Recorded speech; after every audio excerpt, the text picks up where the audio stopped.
Back after a brief break. You're watching South Texas Crossfire. Special thanks to Lopez Broadcasting, my good friend Carlos Lopez. You guessed it, the Ted Turner of South Texas Broadcasting, and his dad who passed away, Don Humberto Lozano Lopez, who made it all happen. Thank you. We honor and venerate him each show. Don't forget our big sponsors, River City Hospice, Hope, Dignity, and Love, 882-5900, and Vasquez Flores Home Health, an employer of over 150 guys and gals out there taking care of people in their home, 881-9922.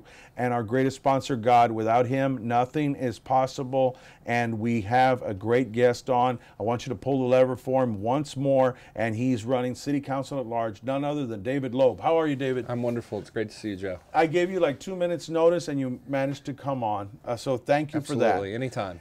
Listen, you've done a great job out there, and I want people to pull that lever again and remember to go out there and vote. Early voting starts October 22nd, and then Election Day all the way to the 2nd of November, and Election Day is the 6th. But listen, tell them again about your education, training, and background, and your family here in town. Well, I'm a fifth-generation Corpus Christian. I went to W.B. Ray High School. Go Texans. Go Texans. Attended CCISD schools all through. After high school, I went away farther than anyone else in my graduating class at Ray. Went to college, and then I got degrees in economics and government, and then moved back home and went back in our family business, which is commercial property management. We buy older, rundown office buildings, shopping centers, and we fix them up and lease them out.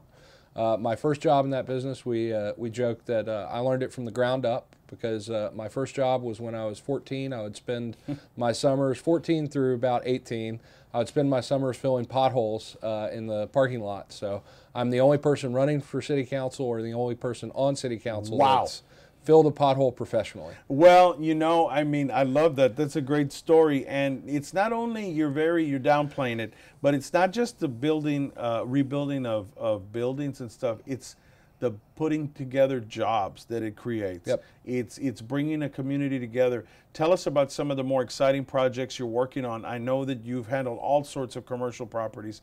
Just a little bit about your business before we delve into the politics. How is that helping the community? Well, we have over 150 tenants most of them are small business people here, and so I think that helps me a lot in terms of knowing our community. Is people talk about business, and they usually talk about big business, but when I think about business, I think about people, the kind of people who are my tenants who have worked an extra job maybe for 10 or 15 years to save money so they could start their own business. And so I think a lot about small business people here in Corpus Christi, because those are the people that I interact with every day. Okay, and let's talk about your family a little bit. I mean, the Loeb family is well known in town.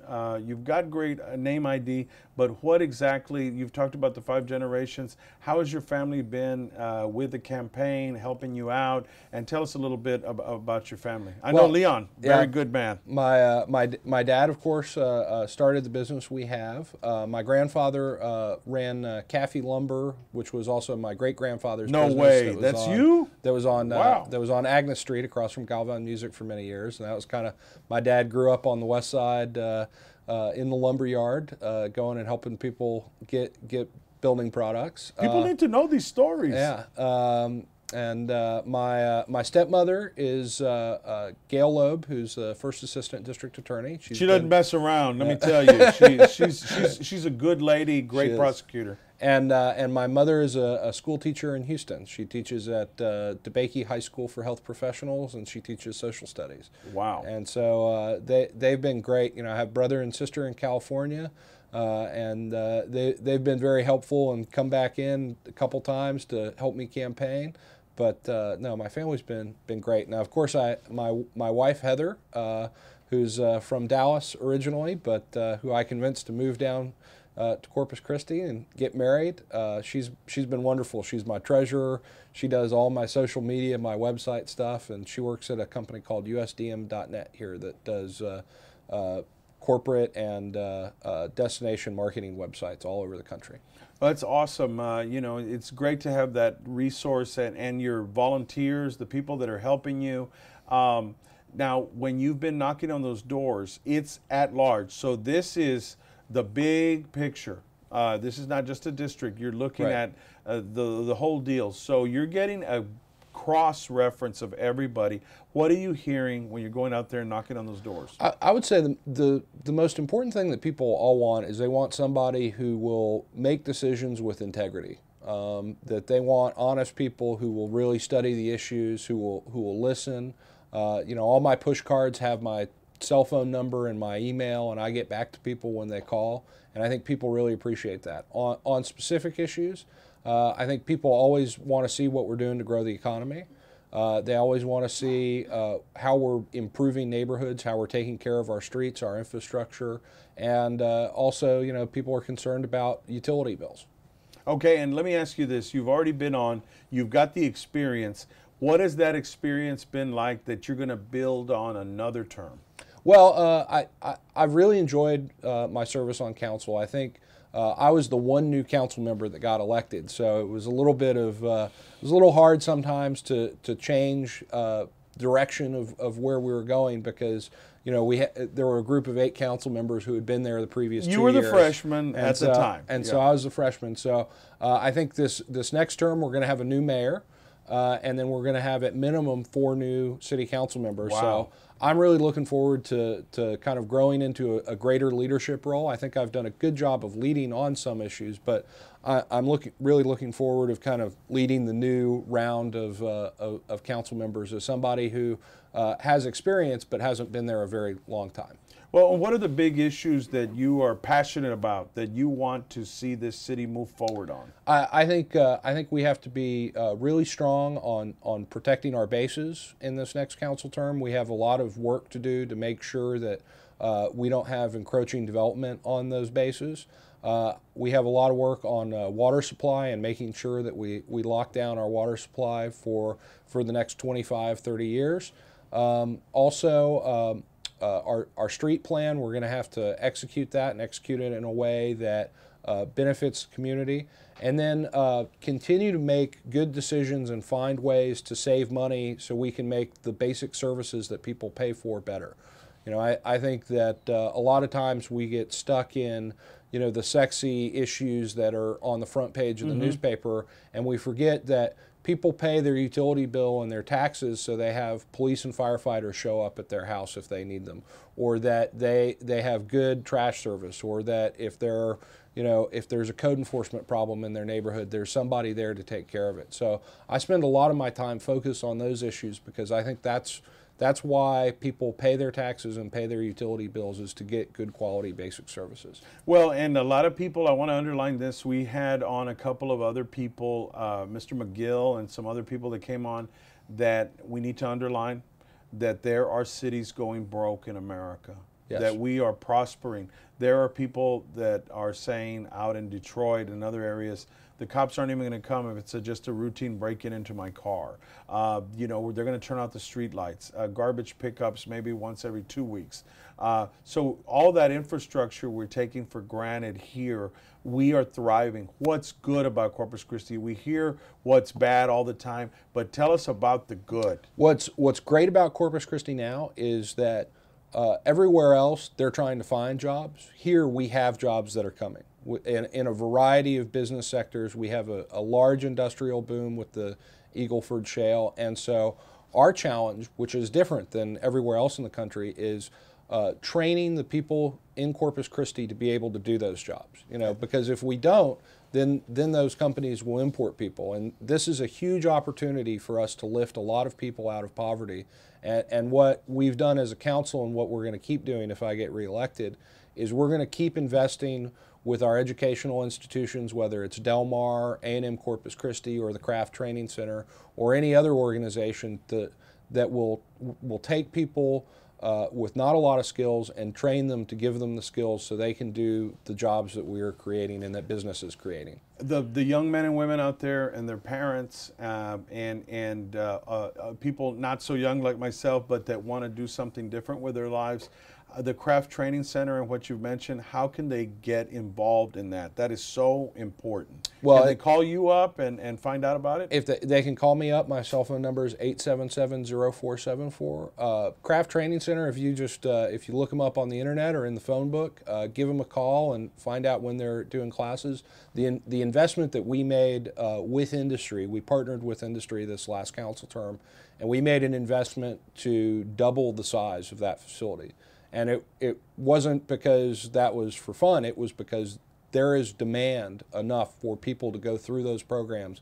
And it will allow them also to have programs at night for both young people and older people. What they used to have to do is they would have a young person's program maybe during the day and a program for working people at night. But what it'll now allow them to do by doubling the size is to run both of those programs both during the day and at night. So people who are working another job can go and get training while they're not working.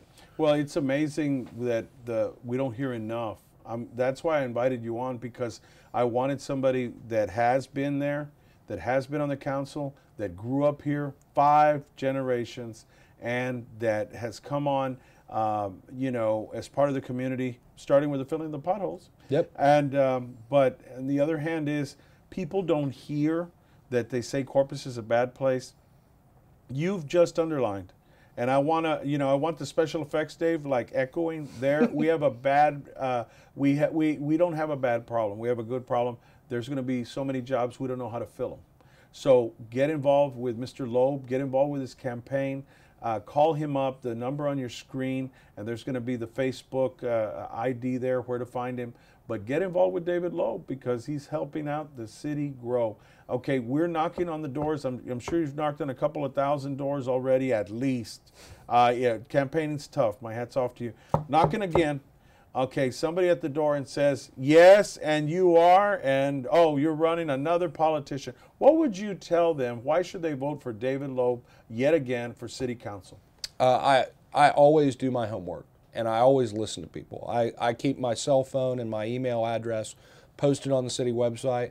I don't always agree with people, but I will listen to them, and I do my research based on what they say.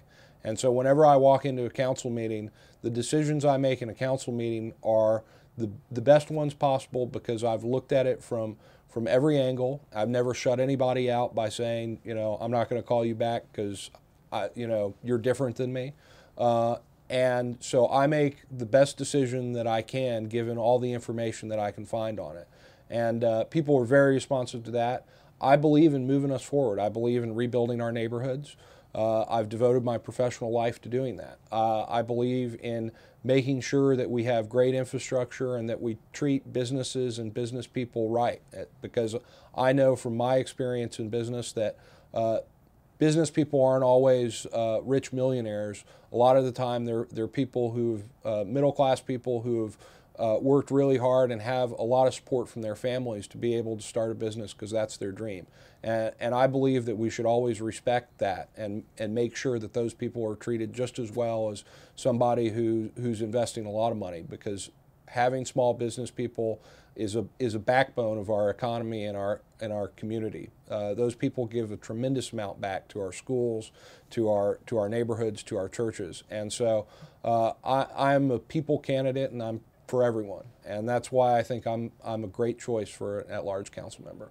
David Loeb, proven leadership, positive change is what he's running on, and he's asking for your vote again. Remember, get out there October 22nd and November 2nd, Election Day, November 6th.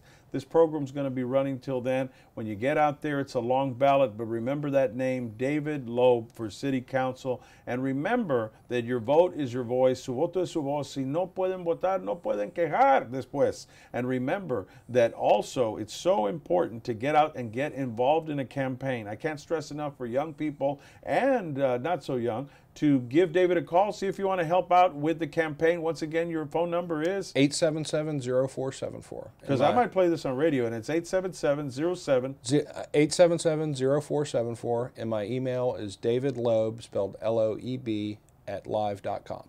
and that's LOEB at live.com, and it's just David Loeb on Facebook / David Loeb. Friend him, call him, get involved, vote for him, get out there and get involved with the campaign. And remember that we need leaders like this. And I strongly invite everybody to vote early. And, you know, somebody used to say vote often. Don't vote often. Vote early and get out there. And remember, he's running for city council at large. Top 3 get it. So he's going to be one of those 3, ladies and gentlemen. So this is all. The tape's smoking, burning. We got to go. Time's up. Dave's saying that's it. So anyway, thank you and God bless.